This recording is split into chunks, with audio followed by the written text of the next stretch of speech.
May sinasabi na po ang QC government that everything is under control.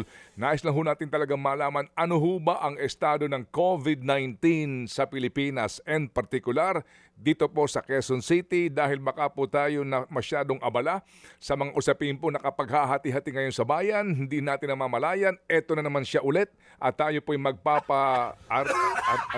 RT-PCR ba yun? RT-PCR test. Oo. Susundutin na naman ang mga ilong natin. Good morning kay Yusek Albert Domingo ng DOH. Good morning, sir. Good morning, Manong Ted and DJ Chacha. Magandang umaga sa lahat ng mga nakikinig at nanonood. Good morning. Good morning po, Yusek. Ito lang, hingi lang kami ng update. Ito pong pagtaas ng bilang ng COVID cases dyan sa Quezon City. Dapat po bang ikabahala ito? Hindi po, DJ Chacha. Pag tinignan natin yung bilang, yan po ay mula 23 tumaas sa 84. Ang tingin po namin kaya nabahala ang karamihan ay dahil ang nai-report is yung percentage increase. Kasi sino ba namang di magugulat kapag sinabing 265%, parang ang laki-laki po. Pero pag tinignan natin yung absolute number, sabi nga nila yung talagang bilang, 84 lang po yan sa mahigit kumulang mga 2 million or 1. Yes po, Yusek. Yusek. Oo. Sige, Yusek, paulit Yes lang po. nung huli niyo pong sinabi. Medyo naputo lang po kayo doon. Ayaw po. Yung pong kinabahala po ng karamihan ay yung na-report na percentage, yung porsyento. 265. 265% po. Oo. 265 yung itinaas. Pero pag tinignan natin yung absolute number, yung mula 23 na kaso hanggang tumaas sa 84, maliit po yun kumpara sa dami ng mga residente ng QC na humigit kumulang I think mga 2 to 3 million. Sa mundo ho ng epidemiology, pag tinignan namin yon, mababa po yung sinasabi na prevalence rate. Okay. Pero sinasabi rin po ng DOH yun nga na most cases naman are mild pero meron pa rin mga na-ospital. Tama po ba ito, Yusek? Dito sa bagong bilang, ilang porsyento po yung mga na-ospital? Opo, meron po tayong, titignan ko yung numero, no? Doon sa na-i-record, so far, total po, hindi dun sa bago, sa total na na-record ng Quezon City as of July 4, na 125, doon pa lang ho, maliit na 68% na mas mababa. Yung sasagot sa tanong nyo, DJ Chacha, ilan yung na-hospital? 17 lamang, 17 po. Ang karamihan po, or 108, yan po ay 86%, sila po ay outpatient, pubose po na pinauwi rin po at gumaling na. Sa katunayan, 70% na po yung gumaling dun sa bilang natin na 125 cases. At madalas ito pong karaniwan po sa mga na-ospital, yung tinatawag nating nasa vulnerable sector. Yes, yan po yung ating kailangan bantayan. Tama po naman na kailangan mag-ingat pa rin dahil sa lahat po ng mga sakit, mapa-COVID man or mapa-lepto, dengue, ang pinaka nangangailangan ng pag-iingat ay yung ating vulnerable na matatanda dahil mababa ho yung kanilang immune system o kaya yung mga sobrang bata dahil sila rin po parang matatanda, hindi pa ganun kalakas yung immune system. And meron tayong mga kapatid na tinatawag na immunocompromised. Yun po yung mga kailangan talaga mag-ingat. Oo, at hindi rin po ito nakikitaan ng DOH nung tinatawag yun noon na clustering. Explain lang po natin ng mabilis, ano po ulit yung clustering, Yusek? Pag sinabi po ng DOH na clustering, ginagamit natin yun sa lahat ng uri na sakit. Ibig sabihin ho sa simpleng salita, may napapansin kaming nagugrupo-grupo na tila ba ay nagkakahawaan sa isang maliit na lugar. So yan po ang tinitingnan natin. Sa kausap po namin yung Quezon City Epidemiology and Surveillance Division. Kasi sabi namin, syempre DJ Cha, kailangan tignan pa rin natin kahit tingin namin maliit yung numero. Yes, sabi po. namin, saan pa nagka-cluster yung lugar na yan? And sabi nila, may mga health facility at maaaring mga maliliit na barangay, I think nabanggit na rin, Districts 1 and 4. Pero hindi yung buong distrito po sa mga kapatid sa QC, hindi yung buong distrito. May maliliit po na doon tila nanggagaling yung mga kaso. Pero wag po tayong mababahala dahil hindi ibig sabihin na kumakalat siya. District 1 and 4 na mga barangay, may ilang barangay doon na may clustering. Ilang taon po yung edad ng mga tinatamaan? And anong variant po ng COVID yung tumatama doon sa binabanggit ninyo na may cluster cases on District 1 and 4?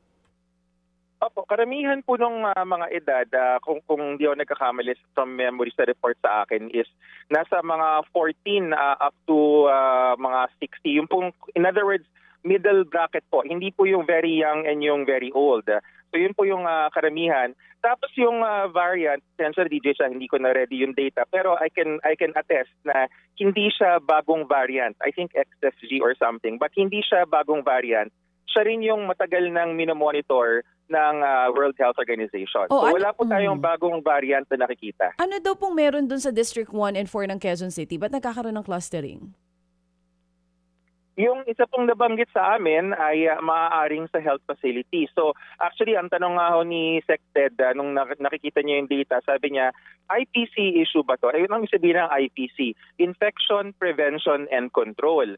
Sa makatuwid, kami ho kasing mga health worker, mahigpit po yung training na pag sinabi sa aming universal precautions or pag sinabing respiratory precautions, kahit anong sakit po yan, meron kaming protocol na sinusunod na dapat yung mask na, pag health worker po to sa facility, dapat naka N95 ka bago ka mag-suction. Kasi nangyari, ginagawa ng nurse sa loob ng ICU ay nagsa-suction nung pasensya sa kumakain nung uhog dun sa sipon na sinasuction yon. Pag ginawa mo kasi yon, DJ Cha, nagkakaroon ng tinatawag na aerosol, yung para bang maliliit na mucus na uhog, lumilipad-lipad, yun yung mangyayari sa hospital. Hindi nangyayari sa community yon. Pero pag nasa hospital ka, kailangan meron kang respiratory precaution. So yun natitingnan namin kung baka merong tila mask na pumalya or baka hindi nasuot ng tama sa loob ng isang health facility. Okay, so most probably sa health center galing, tas naghawa-hawa na po sila, pwedeng ganon. Pwedeng ganun. Actually, baka nga hindi health center, baka hospital Kasi para yung mga ganyang kaso po ay magkahawaan na typically yung mga ICU, kaya kaya tinawag namin siyang possible. Hindi pa naman siya concluded. Possible IPC matter, Infection Prevention and Control. Oo. Dito po sa District 1 and 4, ilang barangays yung nakikita natin na may cluster ng pagkalat ng sakit na COVID? Ayan po yung datos na hindi ko hawak. Mas maganda manggaling po yan kay Quezon City ESD. Sila po yung nakakaalam nung specifics dun po sa mismo mga barangay level. Oo, pero Yusek, ulitin natin, hindi ito cause for alarm dahil mild cases lang yung tumatama doon sa mga tinatamaan, pero dapat mag-ingat pa rin. Yes, DJ Cha, tama yon. Hindi po to cause for alarm, pero syempre maganda rin na alam natin ang nangyayari sa paligid natin. At tulad nga po ng sinasabi namin sa DOH, ang COVID-19 ay humina na ng humina over the past years na dumaan. Nakailang years na ba tayo since natapos officially yung pandemic noong 2022? So mga 4 years na po, no? Na yung mga umiikot na variant sa paligid natin, sila na yung dati na. If I may quickly explain, DJ Chacha, sa mundo po ng virology o sa pag-aaral ng mga virus, yung mga mabagsik, yung mga talagang makamandag na variant, hindi yung tumatagal yan. Diretsahan. Bakit? Kasi kung makamagandag ang isang variant, mamamatay yung mga tao at walang mahahawaan na iba. So ang talagang kumakalat talaga is yung mga mild variant. Kasi sila yung sa mundo ng mga virus, isipin nyo nag-uusap sila, yung sakto lang, hindi sila nakamamatay pero kumakalat sila pero nagkakaroon ng ubo at sipon. Ang kailangan bantayan is yung mga vulnerable natin. Okay, so hindi lang face mask for Quezon City. Pag nasa public area, ganun na lang muna sa ngayon. Yan pong advice nyo? Opo, yes, actually, and this is not mandatory po, no? Ang pagsuot po ng face mask ay hindi senyales na nagkakaroon tayo ng outbreak. Pag-iingat po yan. Sa katunayan, kakagaling ko lang po sa biyahe noong nakaraang linggo, hindi lang po ako, marami pong mga tao na nagsusuot ng face mask dahil pag nasa loob ng airport, hindi ho to Quezon City, airport ho to sa ibang bansa, hindi po alam kung ano yung mga umiikot na mga virus doon. So, pagprotektahan ng sarili, voluntary, hindi required, nagsusuot ng face mask. Oo, Yusek, ito sa akin on my part last na lang bago po yung mga tanong ni Manong Ted. Hindi, wala ako sinasabi. Tuloy. Oo, kasi akala ko pumuelo ka na partner. Akala ko meron kang gusto ipahabol Ako ay natututo sa pinag-uusapan ninyo. Dito kasi sa Quezon City data, ang nakikita nila, nabanggit nyo rin po kanina, yung mga bahagi ng cases ng nagkakaroon, 14 years old pababa. Ano po ang explanation doon? Dahil nagsimula na yung pasukan? Paano po yun? Dapat bang, ano ba yung mga eskwelahan natin sa Quezon City ngayon, naka-face mask na yung mga estudyante? Okay. Baka i-clarify ko, no? Kasi kanina nung tinanong mo ko, sabi ko 14 pataas. I may be wrong. Naalala ko lang yung 14 DJ sa, no? Oo. Pero yung report ng QC is probably yung mga new cases. Kasi yung binabasa kong data is yung cumulative. Having said that, yung sa tanong niyo po, DJ Chacha, na ano kayang paliwanag doon? tama po yun dahil sa ating mga schools, no, sa mga paaralan, pag tinignan natin yung kung paano makipag-interact, tayo rin naman po yung naging bata nung unang panahon, syempre hindi ganun kalayo yung distancing. Ayoko sana gamitin yung term kasi baka mag-trauma na naman ng mga tao na ito na naman tong distancing ng DOH. Hindi ho, ibig sabihin lang po, pag naglalaro ka ng habulan, patintero, nagtataya-taya kayo, ay lumalapit yung mga bata. So, kaya ang kwento ho dyan, dapat kung tayo po ay may sakit or nakita natin yung mga bata sa ating bahay ay may sakit or kung tayo ay teacher at nakita natin na merong bata na may sakit, abisuhan na po natin na umuwi muna at doon mo na manatili sa bahay para magpagaling, para hindi humawa dun sa ibang bata na kalaro niya. So confirm po ito, mga batang 14 years old pababa nga yung tinatamaan. Based on the report of QCESD, yan po yung isa sa mga anggulo na tinitignan namin. Maliban pa ho doon sa mga health facilities kasi meron din pong mga ospital na nag-report doon sa kanilang mga pediatric patients. So yan po yung ating mga tinitignan ngayon na DJ Cha.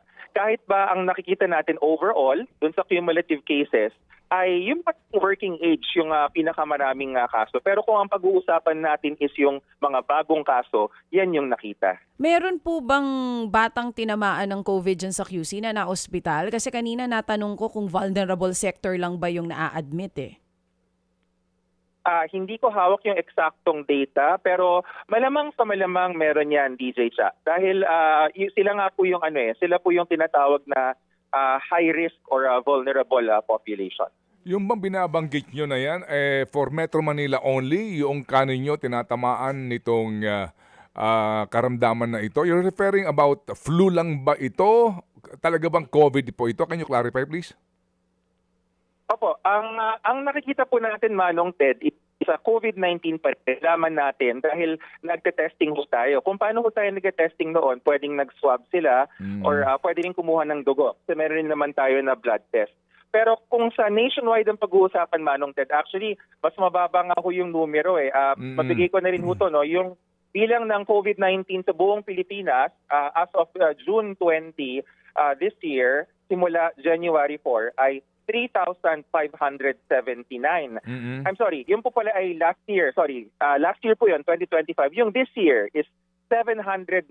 So let me repeat, 719 this year, June 4 to June 20, 2026, kumpara sa 3,579 noong nakaraang taon. At yan po ay 80% more or less mas mababa. Okay, sige po. So, at least naiklaro po natin yan. Ngayon, sir, yun ho bang RT-PCR na yan, libre ang testing niya ngayon? Ang RT-PCR po sa ospital ginagawa ay libre dahil kasama po rin po yan dun sa PhilHealth package. Meron pa rin po tayong existing, yung dati pa rin po na PhilHealth package para sa COVID-19, mild, moderate, severe. So kasama po doon yung testing. Ngayon, kung ang testing, Manong Ted, kunyari, kung maisip ng mga kapatid natin na gusto ko yata mag-test, pupunta ako sa parmasya, sa drugstore, at may nabibili, I think yung price range mga 200 to 300 pesos. Hindi po libre yun dahil kanya-kanyang bayad po yun. Dahil sa community po yun. Hindi naman po natin kasi ginagawa na yung community-based testing tulad nung panahon nung pandemya. Sige po. Ito ho bang mga bakuna namin effective pa? Opo, yung dati ho nating bakuna ay may tinatawag yung mga immunologist na parang baseline immunity. Mabilis kong ipapaliwanag, no, kasi meron tayong B-cell mediated immunity at merong T-cell, T Bravo, T Tango. Magkaibang uri po yun ng mga cells.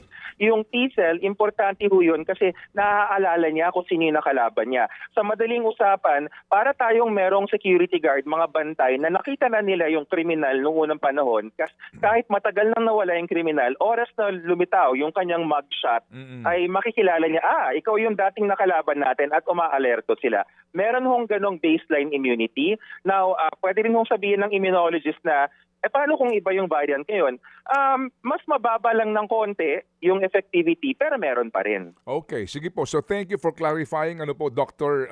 Domingo, kasi nga nais natin pahupain po ang damdamin ng marami kasi sa gitna nga po ng iba't ibang issue ngayon na kinakaharap ng bayan, baka humakaligtaan natin tong problema pong pangkalusugan na ito. Salamat po, Doctor. You're always welcome, DJ Cha and Manong Ted. At doon po sa puntong yon, andito lagi ang DOH, binabantayan namin. Huwag po kayong mag-alala. Kung ito ay dapat ika-alarma, sasabihin po namin. Pero para ho sa mental health ng lahat, hindi po dapat ika-alarma ang nakikitang pagtaas ng COVID sa maliit na lugar sa Quezon City. Thank you. Salamat na marami. Dr. Albert Domingo po ang spokesperson ng DOH. Mga kapatid, patuloy po kayong tumutok sa 105.9 True FM para sa totoong balita, impormasyon, music and entertainment. Mag-subscribe sa aming YouTube channel at podcast at sundan nyo kami sa Facebook, Instagram, X at TikTok sa True Network PH. Bisitahin din po ang aming official website, truefm.ph. At panoorin din kami sa True TV Signal, Channel 19. Kami po ang 105.9 True FM. Laging true sa'yo, kapatid.